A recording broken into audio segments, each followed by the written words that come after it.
Ladies and gentlemen, I am joined by a very special guest. I guarantee that you've seen one of his lists on Instagram or Twitter, any forms of social media at all. I guarantee that he's either made your school very happy or very mad. I am very honored to welcome Big Game Boomer to the podcast. Bud, how's it going? Thank you for coming on. Yeah, what's up, Cruz? I'm doing good, man. I'm doing good. We're getting close to football season. I can feel it. I can feel it in the air. I know. 100 degrees outside. It's feeling good, man. It's like we're 40 days ish away, so I'm very excited. So for those who don't know, my man here puts together some very creative lists for each college. So rather it be best places to eat, best traditions, best fans, worst fans. So like he's all universal all the time.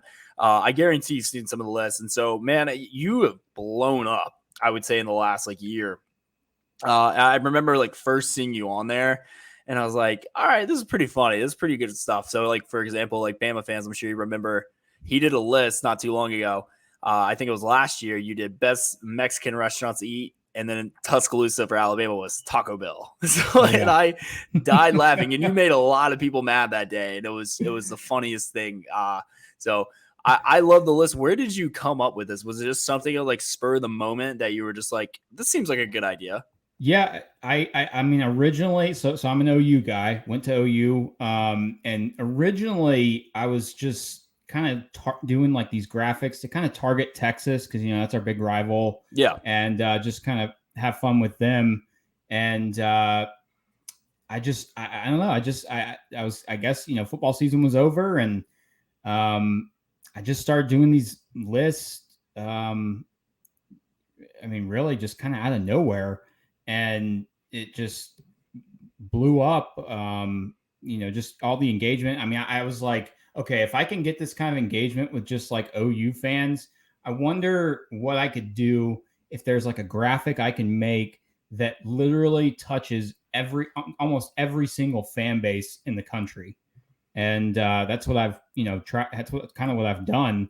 And so my following is very diverse. With fan bases all across the country. So it's been a wild ride for sure. Do you yeah, no, I mean, I love the list. Like I look forward to each one. And it is really funny too how serious some people take the list, like how upset they get. Is there a fan base like in general, like more than most that are easily the most triggered anytime you put a list out? Arkansas. Number one is Arkansas. Yes, absolutely. I put out a list. What was it? A couple weeks ago, most sensitive college fan bases, and I put Arkansas as the most sensitive. If like I could put any list out there, and if Arkansas is not number one, there's going to be 5 or 10 Arkansas fans saying, "Well, we're going to be number one. What the heck is this all about?" Like they're always. I think it's they have more of an insecurity complex, just because they haven't been good for so long, so they have a chip on their shoulder. I can see that, yeah. But okay, they are they're surprisingly very they get very mad and very sensitive. But I really thought you were going to say Alabama for a minute. No, I really Alabama, did. Yeah. Man, Alabama fans are pretty chill on social media. They're not bad at all, from my experience. Like look at Auburn. You get on some of those spaces and they're talking about Harsin and my God, I mean, talk about it's a very toxic situation there with Harsin, but that fan base, man, they're just wild on social media. Yeah, they don't play around. I have a lot of friends who are Auburn fans. Like I grew up in Mobile, Alabama, and I actually really enjoy Auburn, especially the ones on social media. There's some really good ones like Pablo Escobar and Auburn, Einstein and whatnot. Memes. But like, and Auburn means is great, but man, they like that whole Harsin situation. They got violent a little bit. So you brought up you going to OU. When did you go to Oklahoma? So I graduated OU in 2014. So okay, so your last year was when you beat Bama in the Sugar Bowl, correct? Yes, it was. Okay, so I remember that. That was a rough New Year's Eve for me. That was a rough one. That like Trevor Knight looked like the second coming of like Yeah. Doug Flutie. It was so bad. Yeah, because that was the kick six year, wasn't it? It was, yeah. Yeah. So y'all had lost 2 games. Yeah. That was 2 games in a row. We won we were undefeated going into the Auburn game, and then that just like it was a weird year because Ohio State was undefeated, but they were on Ohio State was undefeated. They lost the Big Ten championship, and then Florida State was undefeated, and they ended up winning it. And then Auburn, which kind of just like slid through the crack with miracles the entire year, like A&M and LSU or Georgia, and then us, and then they like slaughtered Missouri, and then they blew like a 24-3 lead in the Natty. Like they should have won it that year and didn't. But like had there been a playoff system, like we probably would have made it, because it's like you can't, like you lose on a crazy miracle play like that. And then I just remember that Sugar Bowl. And I was like, we went down, and I think Bama scored in like 3 plays in the opening drive. Yeah. And then I watched Ryan Broyles and Trevor Knight just destroy us the entire night. Could not stop them. And then that was a Derrick Henry game too. That was Derrick Henry's coming out party. He went off that game. Yeah. Talking about that game, like I miss those games because that's back when like New Year's 6 games mattered. I agree. Yeah. There was a lot of intensity in that game. That game meant something. Both teams wanted to win. Can't recall many opt-outs. I mean, no, I don't think there was any. It was AJ McCarron's last game as a Bama quarterback. And you're right. And a lot of people were just like, oh, like Bama didn't really care. Like it was it was a big deal. Like it's still the Sugar Bowl. Last game college career for like CJ Mosley and HaHa Clinton Dix and AJ, and it was a big game for a lot of people. They played like they wanted to win. I mean, and a lot of people forget it was a 1 possession game going into the last drive, and then AJ McCarron got strip stacked, and then it was picked up and scored for a touchdown. So like it was a closer game than a lot of people remember, looking at the box score, obviously, but. No, Oklahoma, like in every aspect, outplayed Alabama that game. And so, like, props to Trevor Knight. And then Bama ended up getting revenge on him, like, I think 2 years later when he was at A&M. At A&M, yeah. And then y'all got revenge on us back in the Orange Bowl. Yes. Was it 19, 18? It was 18. Yeah. Honestly, that game, the 28-0 lead was fantastic. But that's what did it for you guys, yeah. Well, I mean, too, like a lot, like once Oklahoma got settled and Kyler started getting in a rhythm, like y'all made it a lot closer than I felt comfortable with in a while, because it just seemed like OU kind of got clicking. I'm like, all right, I'm starting to get a little nervous here because y'all could score at will at some point. That ended up being like an 11-point game. It was like 45-36. Yeah, something like that. Yeah.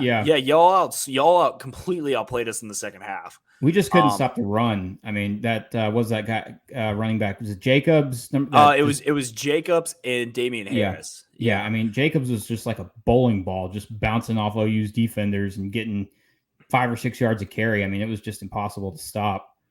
It was his coming out year too. Like I think his signature play of his Alabama career was the wheel route and then just trucking the defender to the end zone. Yeah. But you obviously being an OU guy, I wanted to have you on our Big 12 preview show. Yeah. This is a conference I am not 100% familiar with. I will say this. I love Mike Gundy because of the hair. I love the mullet. I know that he shaved it. Oh, it's gone. Oh no. Oh yeah, that's rough. I'm a big Dave Aranda fan. I'm a big believer in him. Sark, I love what he did at Bama. Curious to see if it'll translate with Texas. TCU, I'm not familiar with anymore because Gary Patterson's no longer there. I was a big Gary Patterson guy. Yeah, love TCU with like Andy Dalton and Tank Carter back when they were playing, and then Iowa State, like they always have a team like every once in a while. So. And Oklahoma has basically, until last year, has dominated this conference for well over a decade, it feels like. Yeah, I mean, they won 6 straight Big 12 championships up until last year. Yeah, but I mean, Yeah. Big 12 is a weak conference, so it's not much worth bragging about. Would you say this is the weakest conference in the Power Five this year out of all of them? Um, it's either between that or the Pac-12. I'd have to say the Pac-12 is worse. Yeah. I think the Big 12 is more, I guess, has better teams all around. I mean, you look at Arizona State's going to be pretty bad in the Pac-12. Colorado is going to be horrible. Yeah. And really, the only teams that I see being just, I don't really. TCU is the one school that I think could have a really bad year in the Big 12. But I think it'll be a pretty balanced league. It's the one conference where there is like no clear front runner. Whereas like the SEC, Bama, clear front runner. ACC, everyone's picking Clemson. I'm not, but every other person out there is picking Clemson. Yeah. I have NC State. So there you go. There, yeah. I like what you're talking about there. Yeah. Big 10 is Ohio State. Pac-12 is Utah. Mm-hmm. So Big 12 is wide open. So there is a lot to be determined on the field this year. So let's start with your team. So brand new head coach, Lincoln Riley went off to SC. Venables is there. I'm a big guy, like a big fan of his. I love how long he stayed at Clemson. It was kind of like a Kirby Smart thing where he was just waiting for his job. Yeah. I actually think it was a slam dunk hire. You guys get Dillon Gabriel, big transfer. What are your expectations for Oklahoma this year? Because it's hard for me to pick against them because they've just been so dominant in this conference. But this is a totally new era. This isn't like the Lincoln Riley flashy offense going to put up 500 yards of offense a game. Yeah. And Caleb Williams is gone. And I know Dillon Gabriel is a very talented quarterback, and he put up big numbers at UCF. But how do you feel like this is going to translate for Oklahoma this year with losing a lot of transfers, new head coach? Now you guys have a defensive guy running everything. So what are your expectations for Oklahoma this year? First off, I'm a huge fan of Venables and everything that he's done. He's done everything right since he's come to Norman. It's been awesome. It's been a complete culture change. Expectations for this year. I'm just not. There's a lot of people out there in the OU fan base that think, oh, this team can go 11-1, 12-0. I don't see it. I think we're more of a 10-2 best case scenario just because of the schedule. 9-3 is kind of where I'm sitting. I just think the offense, I like Dillon Gabriel. My biggest concern is, Jeff Lebby is the new offensive coordinator. He came from Ole Miss. So you watch Matt Corral last year. He really likes to run the quarterback.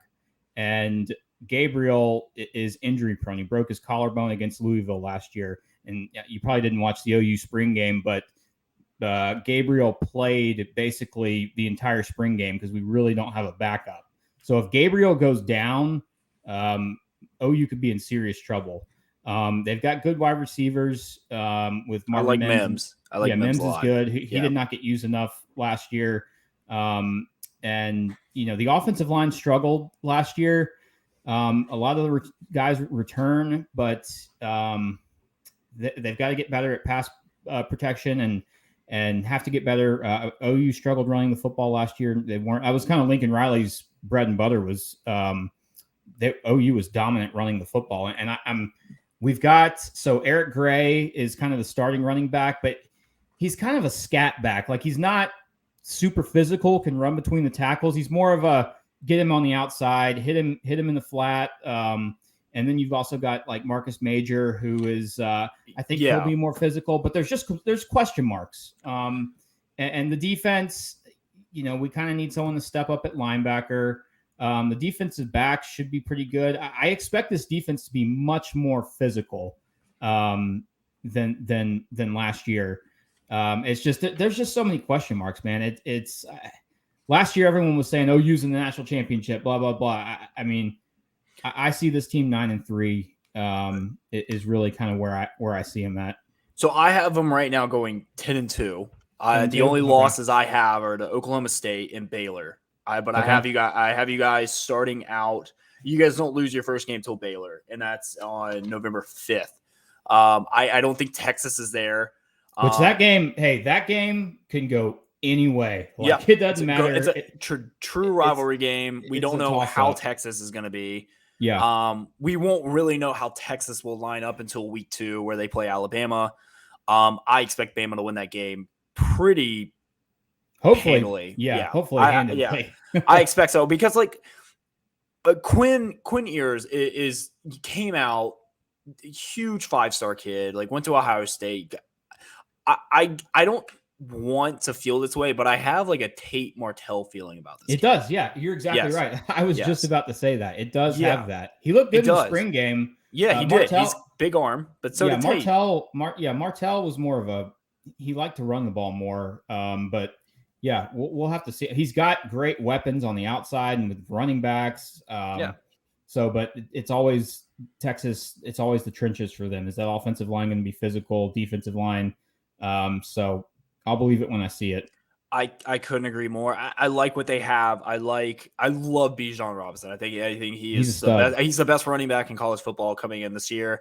Anytime he touches the ball, home run threat. I will say this: Billingsley, the transfer from Alabama, if he can get it figured out, he's a very dangerous weapon. There was just something there last year.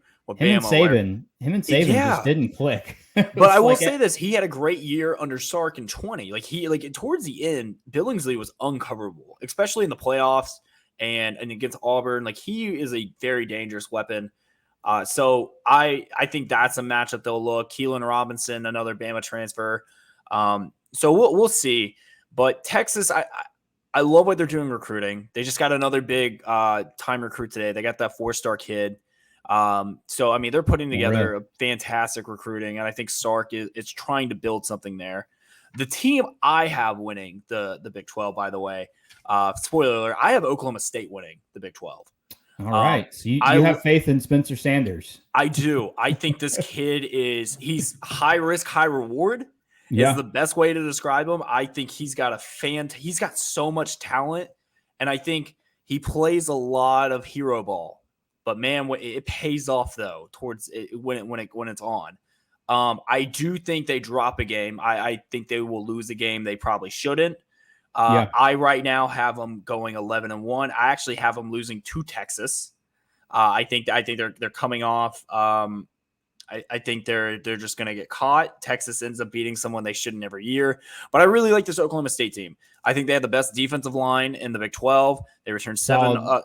Very solid. They returned 7 starters on offense, 5 on defense.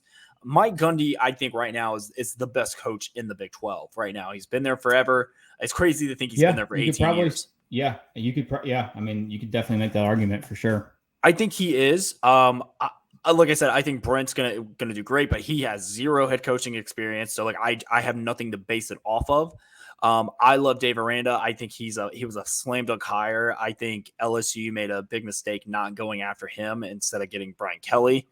But it's just something about this Oklahoma State team where I think last year they were literally an inch away from possibly making the playoffs last year, if you remember. Yeah, that was at the Big 12 championship. Stand. Goal line stand where he was like literally half a yard short from hitting the pylon. And they clawed back into that game too. Baylor had a very sizable lead, and Oklahoma State would just not go away. But I mean, going 12-2 last year, only loss was at Iowa State, which Iowa State was a very talented team. They definitely underperformed last year with everything they had coming back. But they're always tough. They're always going to play you tough. Exactly. And then they lose in the Big 12 title game, and then they win their bowl game against Notre Dame, 37-35. That was a crazy game too, by the way. Yeah. But what are your thoughts on Oklahoma State? I know they're your, arch nemesis, across the state, but I'm very high on this team. So right now I have Baylor and Oklahoma State playing in the Big 12 title game. I think the top 4 teams, it being Oklahoma State, Oklahoma, Baylor, Texas are all going to beat each other up. I don't think anyone in this conference finished undefeated. I think that's unrealistic with how top heavy this conference is. Yeah. But what do you think about those two teams meeting up again for a rematch?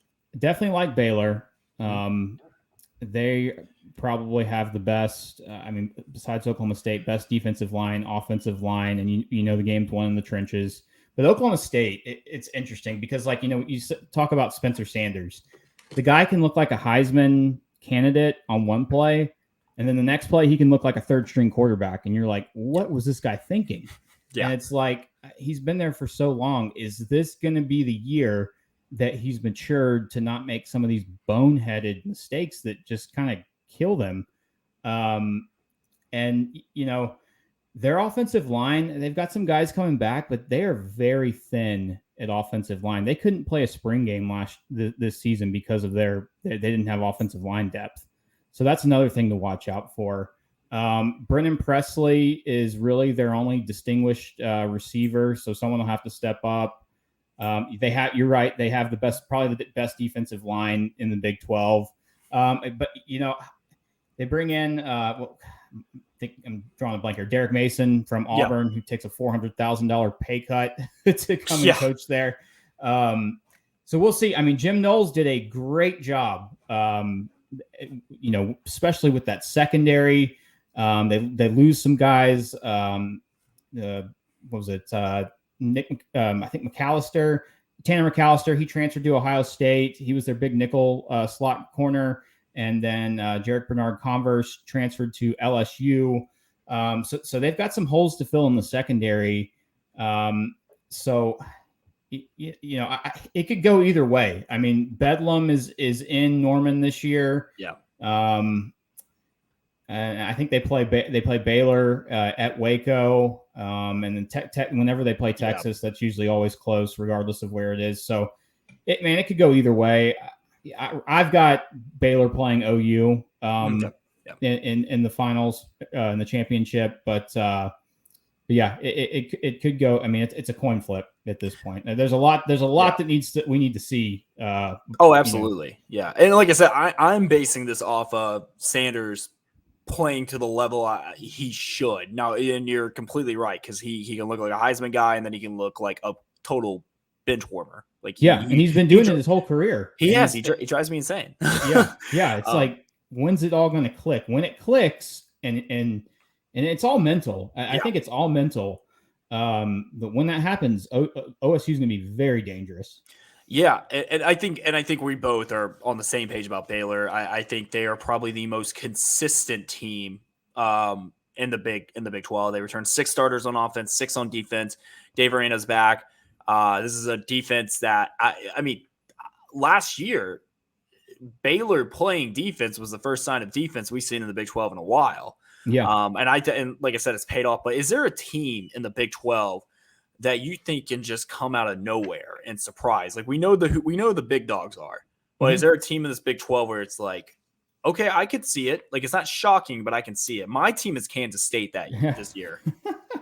Yeah, that's exactly what I was going to say. Kansas State.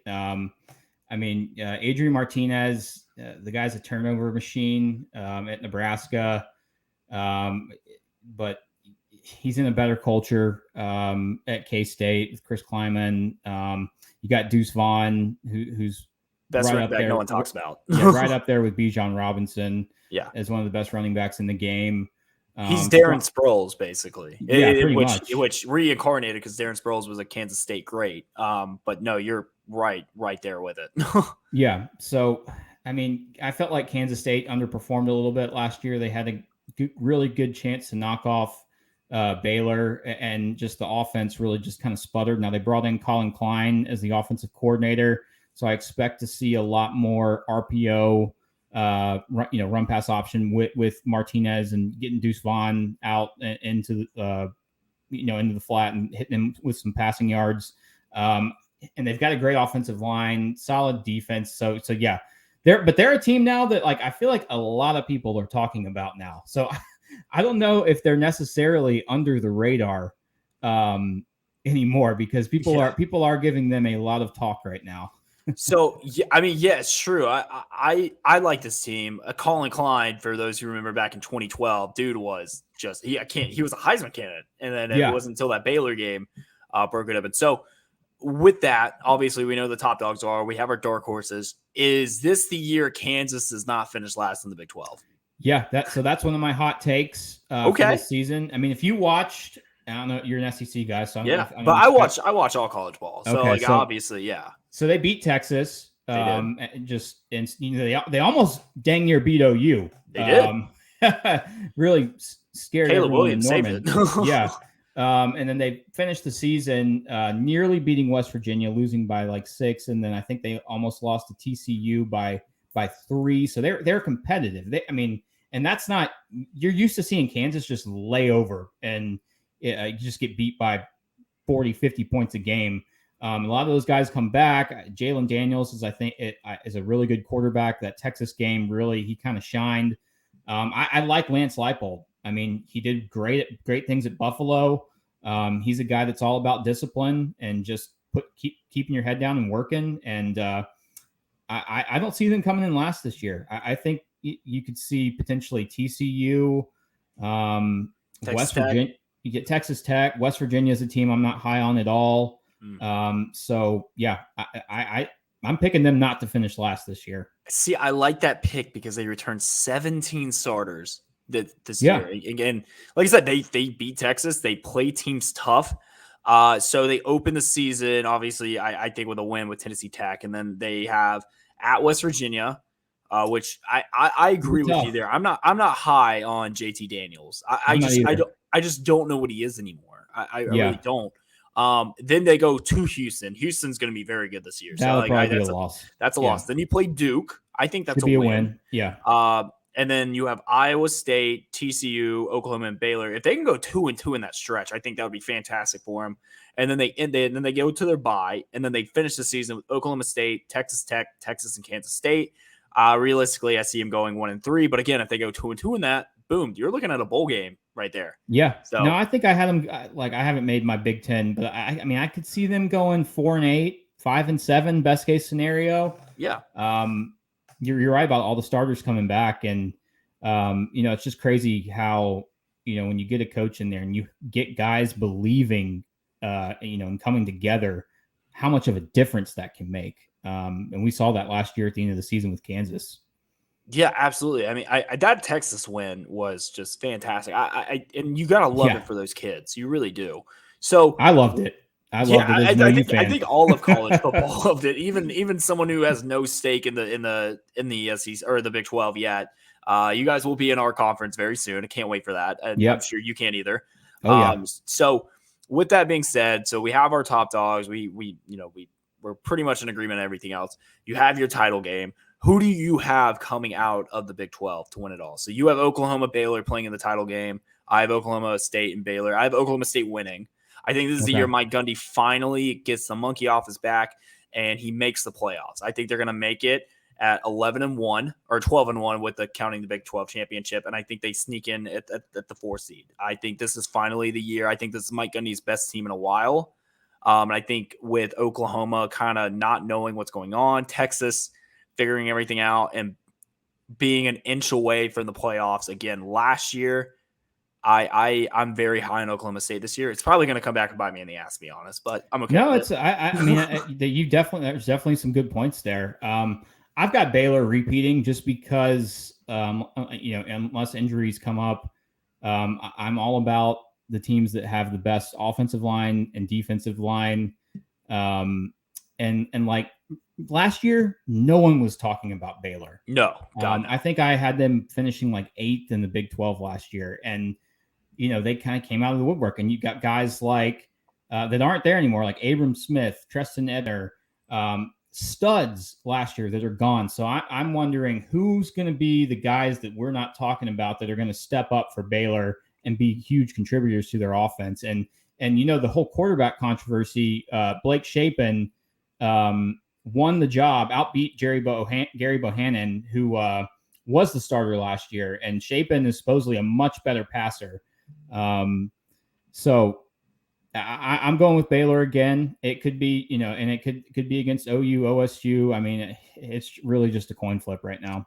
It's not like it's not like we all know that it's going to be Bama and Georgia in the SEC championship. Yeah, right. This is probably this was probably the hardest conference championship game for me to pick.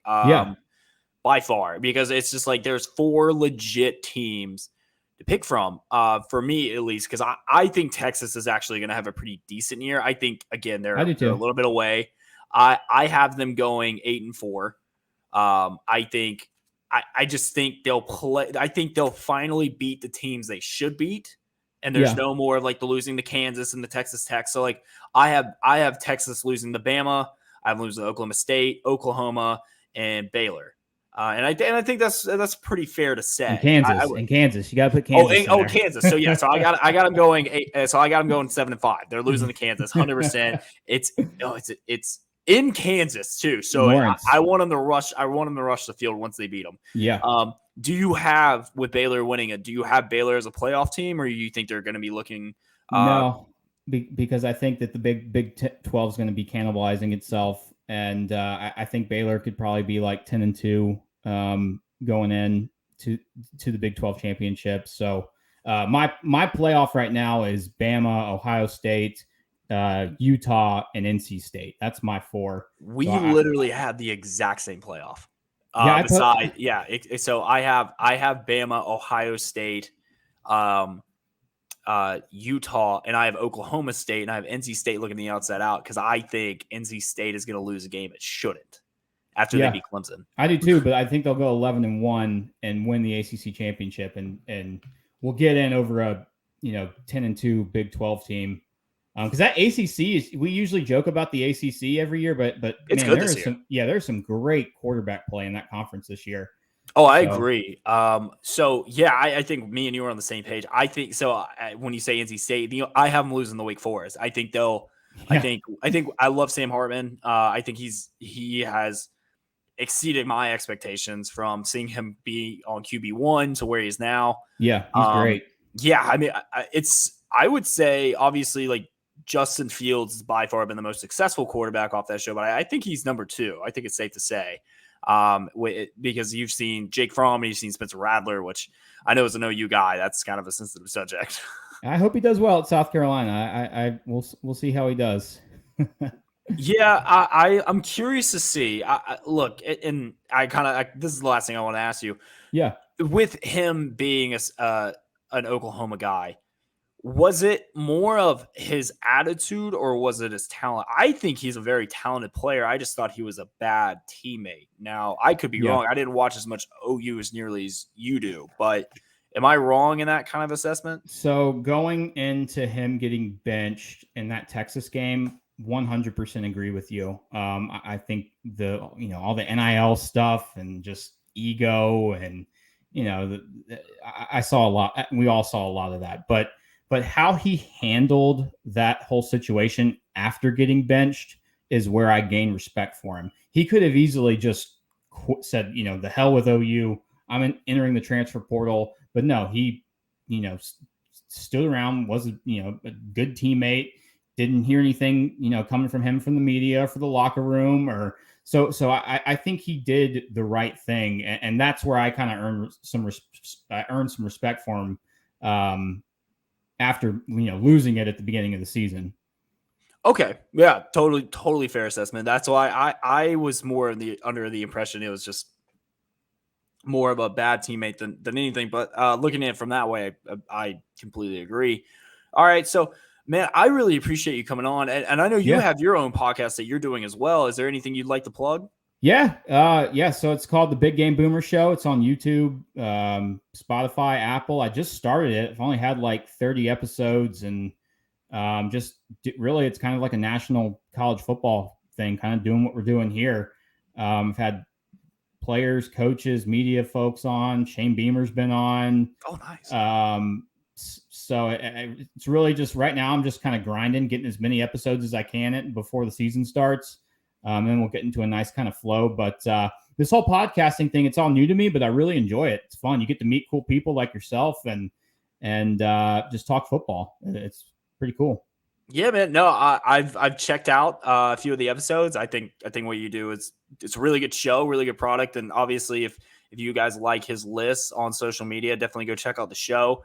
Make sure that you follow him at Big Game Boomer on Instagram and Twitter. Are you on TikTok too, or no, or just Twitter? TikTok, I'm too old for TikTok, man. I don't know how to use it. That's why I have an intern who does my TikTok for me. So like I'm on the same page as you. Well, man, I appreciate you coming on, and I can't thank you enough. Make sure you guys check out his stuff.